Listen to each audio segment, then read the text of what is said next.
여러분 안녕하세요. 오늘 영상은 어느덧 로마 이야기 마지막 편입니다.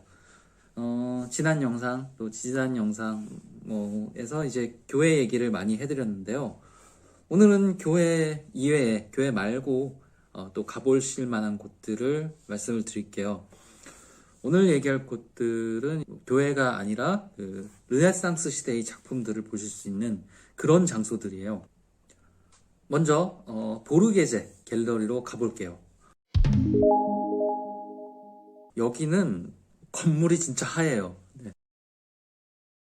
물론 이 내부는 또 많이 아름답죠. 네, 이렇게 화려하게 또 내부가 이렇게 꾸며져 있어요. 네. 그리고 여기에 가시면은 그 베르니니의 작품들을 많이 보실 수가 있어요. 베르니니, 잔 로렌조 베르니니는 17세기에 활동했었던 예술가인데 바로크 시대의 거장으로 여겨지는 조각가이자 건축가예요.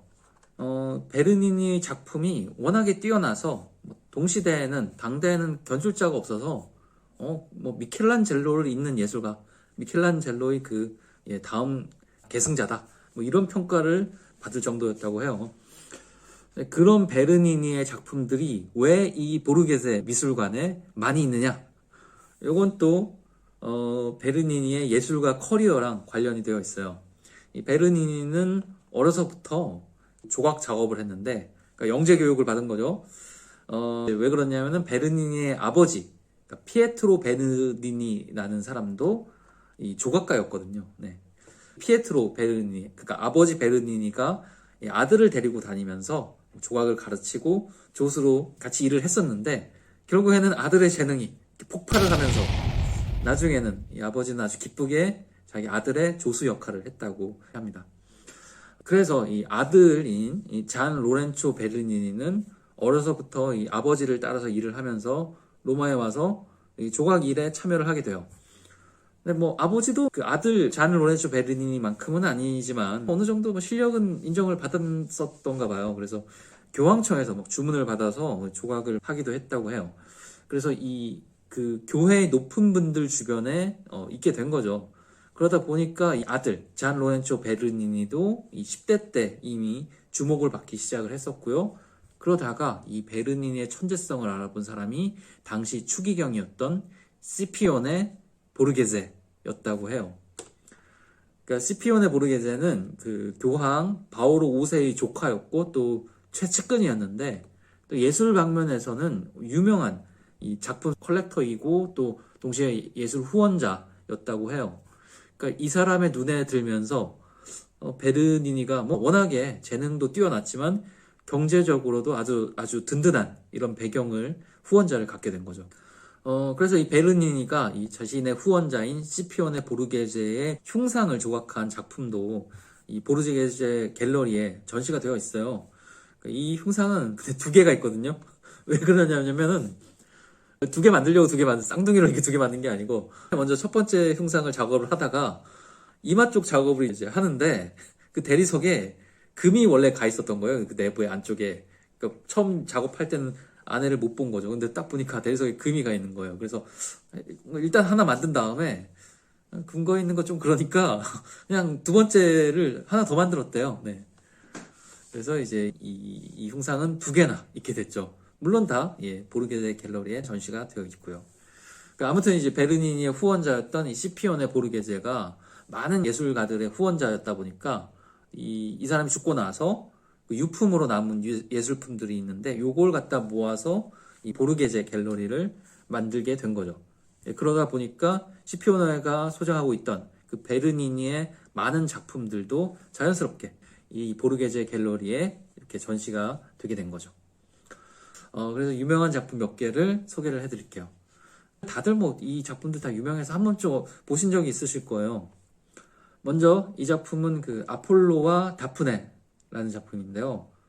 이 얘기 들어보셨을 거예요. 그 하루는 그 아폴로, 태양의 신 아폴로가 큐피드를 보면서, 그 큐피드는 사랑의 화살을 들고 다니잖아요. 근데 아폴로 신이 궁술, 그러니까 활쏘기의 신이기도 하거든요.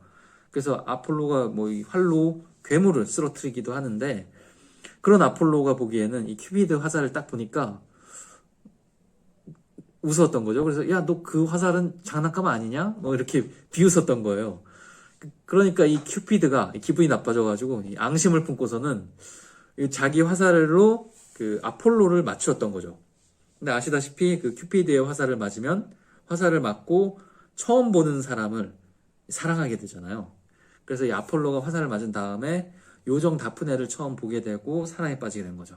근데 이 다프네는 순결서약을 한 상태였어요. 뭐 그게 아니더라도 뭐 다프네 입장에서는 아니 뭐 상대가 신이건 말건 뭐 난데없이 막 나타나가지고는 뭐 사랑한다 뭐 이러면 아니, 요즘으로 치면 이제 스토킹 범죄인 거죠. 그래서 이 다프네는 이 도망을 가게 되고요. 아폴로는 근데 뭐 내 사랑을 받아줘 하면서 쫓아가게 되는데 뒤쫓아가다가 다프네가 붙잡힐 그 순간에 그 다프네의 아버지가 이 요정 다프네의 아버지가 또 강의 신이었거든요.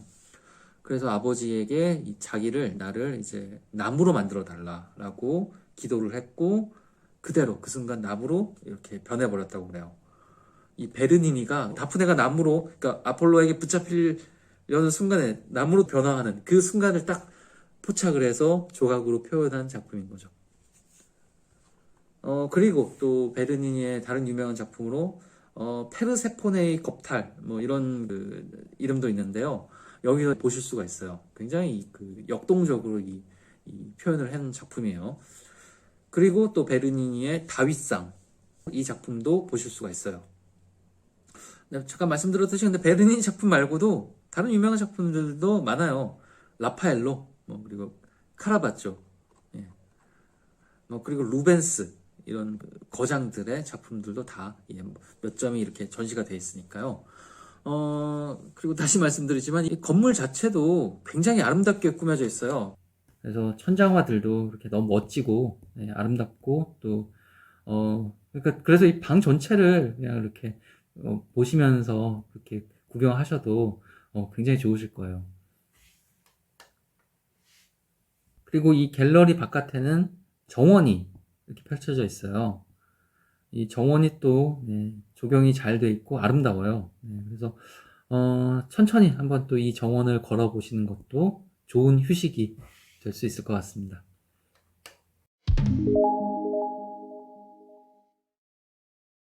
정원 말고도 커피 한 잔 드시면서 이탈리아 또 커피가 맛있잖아요. 네. 이 정원 말고도 커피 한 잔 드시면서 휴식을 취하기 좋은 곳 한 군데 더 알려드릴게요. 여기는 나보나라는 이름의 광장인데요. 분위기가 굉장히 좋아요. 분위기가 굉장히 여유가 있어요. 여기는 지금은 광장인데 원래는 그 경기장으로 사용되었었다고 해요. 로마 제국 시대의 경기장이었던 거죠. 그러니까 지금 보시면 이렇게 광장 형태가 길쭉한 것도 이 긴 쪽이 경기장 트랙으로 사용되었었기 때문인 거죠. 원래는 이 공터 둘레에 이렇게 벽이 둘러쳐져 있었던 건데 뭐 그 안에서 이제 전투화 경주를 하기도 했었던 거죠. 그리고 이 로마 시대에는 또 이 경기장에 틈 같은 데를 다 막고 물을 채워서 그러니까 물을 이 경기장 한가득 채워가지고 수상해전을 벌였다고도 해요. 그러니까 전투 게임, 해상 전투 게임을 막 한 거죠. 대단하죠? 네. 그러니까 이런 게 다 로마 제국이 뭐 워낙 발전하다 보니까 그 당시 시민들의 오락거리였던 거죠. 네. 그러다가 이제 세월이 흘러서 벽을 철거하고 지금처럼 광장으로 바뀌게 된 거죠. 그러니까 이 광장에는 뭐 그냥 커피 한 잔 하셔도 좋고요. 네, 그냥 또 이렇게 구경 안 하시고 그냥 앉아서 휴식을 뭐 여유 있는 시간 가지셔도 좋은데 또 이 광장에도 또 볼 게 있는 게 분수들이 있어요. 이 분수대 조각이 굉장히 또 유명한 작품들이에요. 분수가 3개가 있는데 뭐다 유명한데 특히 가운데 분수가 유명해요. 가운데 분수를 만든 사람이 바로 바로크 시대 가장 뛰어난 조각가거든요. 바로크 시대의 가장 뛰어난 조각가 좀 전에 말씀드렸지만 바로 아까 그 베르니입니다. 이 분수의 이름은 푼타나 데이 콰트로 피우미 그러니까 네 강의 분수라고 하는데요. 그러니까 이 분수대 조각들이 있는데 요 각각이 3개의 강들을 위해서 형상화한 거죠. 그러니까 이 분수를 보시면은 가운데 높게 오벨리스크 이렇게 뾰족한 거, 이 뾰족한 탑이 있고요. 그 아래 조각들이 있어요. 그래서 이 조각들이 이 세 개의 강물들을 의인화해서 표현이 된 거죠. 요거는 이제 겐지스 강이라고 하고요. 그러니까 이 강은 그러니까 또 겐지스 강을 상징하면서 동시에 아시아 대륙을 상징한다고 해요. 그리고 이 조각은 나일강을 상징하고요. 나일강이니까 당연히 아프리카를 상징하죠. 그러니까 이 나일강 조각을 보시면 이제 천으로 머리를 감싸고 있는 모습으로 표현이 돼 있는데요.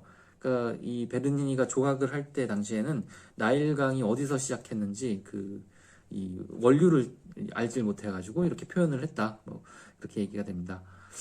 그리고 이 조각은 다뉴브강, 유럽의 다뉴브강을 의인화한 것인데, 그러니까 유럽을 상징하는 조각인 거죠. 나머지 조각은 아메리카를 상징하는데요.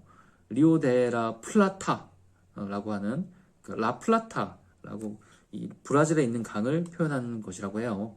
그러니까 여기 보시면 이 플라타 강의 신이 은하 더미에 이렇게 앉아 있는 것으로 이 동그란 거 은하거든요. 이 은하 더미 위에 앉아 있는 걸로 조각이 돼 있어요. 그러니까 이건 이제 아메리카가 그만큼 풍요로운 땅이다라는 걸 나타낸다고 합니다. 라플라타 강이 생소하시겠지만은 아마존 강이 제일 크잖아요. 근데 아마존 강 다음으로 세계에서 두 번째로 큰 강이래요. 네. 그래서 이렇게 조각이 된 것 같습니다. 그러니까 이 나보나 광장은 낮에도 굉장히 아름답지만은 밤에도 또 아름다워요. 예, 그래서 밤 되면 또 분수 물소리가 더 잘 들리기도 하거든요.